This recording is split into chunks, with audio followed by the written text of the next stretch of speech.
தாவீதுடைய தேடலுக்கான ஒரு சில ஆலோசனைகளை நான் பேச விரும்புகிறேன்.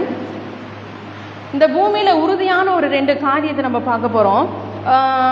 சங்கீதம் 1:3 அவன் நீர்க்கால்களின் ஓரமாய் நடப்பட்டு தன் காலத்தில் தன் கனியை தந்து இலையுதிராதிருக்கிற மரத்தை போலிருப்பான், அவன் செய்வதெல்லாம் வாய்க்கும். அப்போ ஒரு மரத்தை பார்த்தீங்கன்னா அந்த மரம் நல்லா செழிப்பாக இருக்கும், நல்ல கனியோடு இருக்கும். நம்ம அதை மேலே தான் பார்ப்போம், எவ்வளோ அழகாக இருக்குல்ல, எவ்வளோ பெருசாக இருக்குது, இது எத்தனை வருஷத்து மரமோ தெரியலையே, நல்ல கனிகளோடு செழிப்பாக இருக்கேன்னு நம்ம நினைக்கிறோம். ஆனால் அந்த வேரை பற்றி நம்ம யோசிக்கிறது இல்லை. ஏன்னா அந்த வேர் எந்த அளவுக்கு உறுதியாக ஸ்ட்ராங்காக இருக்கோ அதனுடைய பிரதிபலிப்பு தான் அந்த மரத்தினுடைய செழிப்பும் அந்த கனிகளும் இல்லையா.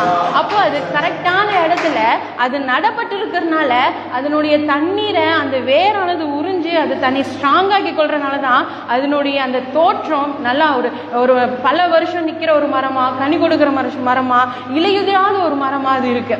அப்போ இந்த மரத்தினுடைய அந்த வேர் எந்த அளவுக்கு உறுதியாக இருக்கோ அந்த மரம் உறுதியாக இருக்கும்.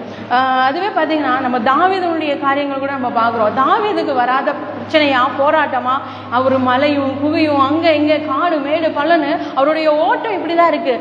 ஆனாலும் தாவீது எப்படி இருக்கிறான்னு பார்த்தீங்கன்னா அவருடைய ஆவிக்குரிய வாழ்வு எந்த அளவுக்கு ஸ்ட்ராங்காக இருக்குதோ அதை நம்ம பார்க்குறோம். அவருடைய அந்த ஒரு உறுதி தான் அவரை எங்கே உட்கார வச்சுது அப்படின்னா சிங்காசனத்தில் உட்கார வச்சுது. அவர் இடையிலே சோர்ந்து போய் அவர் விழுந்து போயிருந்தாருன்னா அவருக்கான அந்த லட்சியத்தில் போய் அவர் உட்கார்ந்துருக்க முடியாது. அப்போ இதில் அவருடைய ஆவிக்குரிய வாழ்வு இந்த நீர்க்கால்களின் ஓரமாக நடப்பட்ட மரம் எப்படி இருக்கோ அது போல தான் அந்த மரம் அந்த அவருடைய சமூகத்தில் நடப்பட்டு இருந்தனால தான் அவர் கொடுக்குற வார்த்தையாக இருக்கட்டும், அவருடைய பிரசனமாக இருக்கட்டும், ஆவியானவருடைய அபிஷேகம் காரியங்கள் அநேக காரியங்கள் அவர் ஈர்த்து கொண்டு இருக்கிறதுனால தான் அந்த வேர் அந்த ஆவிக்குரிய வாழ்வு ஸ்ட்ராங் ஆனனால தான் அதனுடைய பிரதிபலிப்பு ராஜாவானதுக்கு அப்புறம் நம்ம பார்க்குறோம். ஆண்டவருடைய பிள்ளைகளை தேவனுடைய பாதையில் அவர் வழி நடத்தினார். அதுவே